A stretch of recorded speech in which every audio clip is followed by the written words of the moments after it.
Well my friends, আজকে আরেকটা success case নিয়ে হাজির হলো বন্ধুরা। মেন্টাল সমস্যা, মাত্র একবারের ওষুধে অনেকটা উন্নতি। কি কারণে, কোন প্রেক্ষিতে আমি কি ওষুধ সিলেকশন করলাম, কীভাবে টেস্টিং করা হয়েছে, সেটা নতুনদের জন্য অবগত করার জন্য এই ভিডিওটি করা হয়েছে। এই পেশেন্টটি পাপিয়া বিশ্বাস নাম, এজ অ্যাবাউট 36 ইয়ার্স, 36 বছর বয়স, নর্থ 24 পরগনা বন্ধুরা, উত্তর 24 পরগনা বাড়ি। এই পেশেন্টটাকে আমি অনলাইন দেখেছিলাম ভিউয়ার্স। অনলাইন থ্রুতে আমার কাছ থেকে যোগাযোগ করেছিল আজ থেকে প্রায় 1 মাস আগে। তো এনার মেন যে সমস্যাটা ছিল সেটা মেন্টাল মানসিক সমস্যা ছিল ভিউয়ার্স। প্রচণ্ড ভুল বকে, তার সাথে প্রচণ্ড শ্বাসকষ্ট ভাব হয়ে থাকে বন্ধুরা, নিঃশ্বাস নিতে কষ্ট হয়। টেস্টিং করা হয়েছে, সারা দিন ভুল বকে এবং সন্ধ্যার পর খাওয়ার রুচিটা এতটাই হাই হয়ে যায়, অ্যাপিটাইট এতটা হাই হয়ে যায় যে সে যা পায় সামনে তাই খেয়ে নেয় বন্ধুরা। এইরকম একটা সিমটমস লক্ষ্য করা যাচ্ছিল। তার সাথে হাত পা খিঁচে নিচ্ছিল, হাত পা টানে নিচ্ছিল, যেটাতে ইপিলেপসি মির্গিতে যে সমস্ত সিমটমস পাওয়া যায়, যেরকম হাত পা টেনে খিঁচে ধরে, সেরকমের কিছু সিমটমস লক্ষণ এই পেশেন্টটার মধ্যে পাওয়া যাচ্ছিল বন্ধুরা। এর আগে কখনো ছিল না, কিন্তু এই সমস্ত ক্ষেত্রে যখন আমরা এই ধরনের রুগী পাই, মেন্টাল সমস্যা মানসিক সমস্যা যখন আমরা রুগী পাই, তখন আমাদের কারণের উপর আমরা বেশি ধ্যান দিই। কারণ হঠাৎ করে যখন কোনো একটা সমস্যা সৃষ্টি হয়, তার কোনো কারণ তো অবশ্যই আছে। কি কারণে আপনাদের এই সমস্যার সৃষ্টি হলো, কি কারণে রুগীটার এই ধরনের হঠাৎ সমস্যাটা শুরু হলো? আগে তো ঠিক ছিল। এই সমস্যাটা মোটামুটি ক্রনিক হবে, যেটা লেখা আছে মোটামুটি 10 থেকে 12 বছর ধরে এই সমস্যাটা তিনি ভুগছেন। বহু ধরনের চিকিৎসা করছে, এলোপ্যাথিতে বিভিন্ন ধরনের ট্যাবলেট যখন ব্যবহার করছে, টেম্পোরারি প্রচণ্ড ঘুম, সবসময় সারাদিন রাত ঘুম পাচ্ছে, এবং তখন একটু ঠিক থাকছে, ওষুধ বাদ দেওয়ার পর আবার আগের মতো চলে যাচ্ছে বন্ধুরা।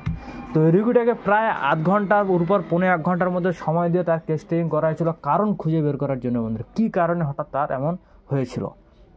তো কারণ খোঁজার পর জানা গেল তার যাবতীয় সমস্যা বন্ধুরা, একটা ফ্যামিলিগতভাবে তাদের অনেক বিবাদ ঝামেলা চলছিল। তাকে এক জায়গায় প্রচণ্ড অপমানিত হতে হয় এবং মানসিক আঘাত পায় ভিউয়ার্স, মর্টিফিকেশনস এলিমেন্টস আফটার এবং ইনসাল্টেশনস আফটার, অপমানের পর থেকে যাবতীয় সমস্যা শুরু হয়েছে তার টেস্টিং করে জানা গেল। এই সিমটমসটার উপর গুরুত্ব দিয়ে বন্ধুরা, বাকি সব পাস হিস্ট্রি, ফ্যামিলি হিস্ট্রি সেরকম কিছু পাওয়া গেল না। স্টুল রেগুলার, প্রস্রাব একটু ঘন ঘন হয়, বাকি সব heat cold relationship, hot patient, বাকি কিছু লক্ষণই পাওয়া গেল না। জাস্ট প্রেজেন্ট কমপ্লেন আমার কারণের উপর আমরা গুরুত্ব দিয়ে, অপমান হয়েছিল প্রচণ্ড আকার, তারপর থেকে এই যাবতীয় সমস্যা শুরু হয়েছে।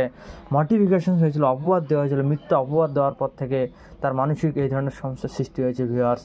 এই কারণের উপর ভিত্তি করে, এই কারণকে আমরা মূল্য দিয়ে আমি তাকে স্ট্যাপিসেগ্রিয়া 30, জাস্ট একটা সিঙ্গেল মেডিসিন 3টা ডোজ 3 দিন খেতে দিয়েছিলাম। তার সাথে PTRS phytum 1M twice a day, দিনে 2 বার করে খেতে দিয়েছিলাম। 1 মাসের ওষুধ পাঠিয়ে দিয়েছিলাম বন্ধুরা। এখন অনেকটা উন্নতি হয়। যে পেশেন্টকে যে রুগীটাকে তার বাড়ির আত্মীয় স্বজন 3-4 জন মিলে চিপে ধরে থাকতে হতো, যখন মেন্টাল সমস্যাটা বেশি হতো, সামলাতে পারতো না, সেই পেশেন্ট এখন অনেকটাই উন্নত ভিউয়ার্স, মোটামুটি 70 থেকে 80% উন্নত। কালকে পেশেন্টসের ফ্যামিলি থেকে আমাকে ফোন করেছিল, বলছে ওষুধ শেষ হয়ে গেছে স্যার, আমরা আপনার আবার ওষুধটা পাঠিয়ে দিন। সেই জন্য আজকে আবার পোটেন্সি বাড়িতে স্ট্যাপিসেগ্রিয়া 200 3টে ডোজ দেওয়া আছে, তার সাথে PTRS 1000 দেওয়া হচ্ছে।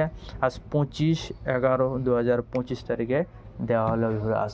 আশা করছি, যেহেতু অনেক দিনের ক্রনিক সমস্যাটা, অনেক বছরের সমস্যা, 10-12 বছর ধরে সমস্যা, পুরোপুরিভাবে অবশ্যই ঠিক হবে। Homeopathy treat the patient, not the disease.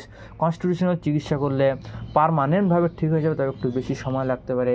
এই পেশেন্টটার পরবর্তী ফলো আপ আমি আপনাদের অবশ্যই দেখাবো ভিউয়ার্স। যে পার্সেল রেডি করা হয়েছে, ওষুধটা পাঠিয়ে দেওয়া হবে উত্তর 24 পরগনাতে বন্ধুরা।